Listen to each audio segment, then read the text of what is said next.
Hi everyone welcome to my channel. आमे एबे बाहरिछु त्रिपुरा सुंदरी मंदिर।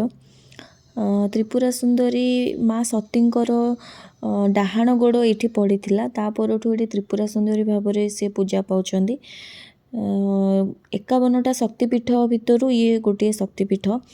तो आमे जाइथिलु आज दर्शन करिया पे फाइनाली 3-4 मास हम आमे प्लान करूचु किंतु सक्सेस होनी।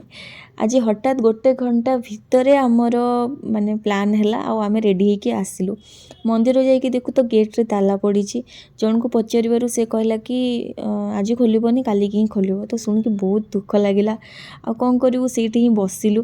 ताऊपर पुणी जानिया को पाइलु जे अन्न भोग पाई बोलिकिना गेट ताला पड़ी खोलिबो पुणी। तो आमे लाइन दवा स्टार्ट करदेलु। भोग पाई बोलिकी अलगा लाइन आ दर्शन पाई बोलिकिना अलगा लाइन। तो फास्ट तो भोग पाई बनी लाइन रे ठिया कि भोग हो सारा पर आसिकी दर्शन कलु। दर्शन करबा परे जो खुशीटा मिलिला एते थंडारे बाडे होके आसीबार फलटा मिलिला फाइनाली।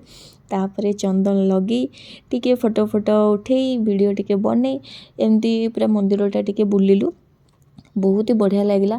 आउ ये भोगरे केवल पेड़ा ही दि जाए। आ पेड़ाटा भी एते टेस्टी थिला। छाड़ एते तो खाई होबनी बट फिर भी आमे अल्प टिके ही आनिथिलु। बहुत बढ़िया लगुला पेड़ाटा।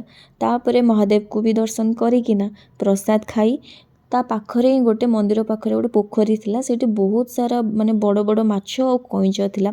किंतु कईंच तो आमे माने देखि पारिलुनी किंतु माछ गुड़ाक एते बड़ बड़ थिला ताको बिस्कुट खुआई पळि आसिलु।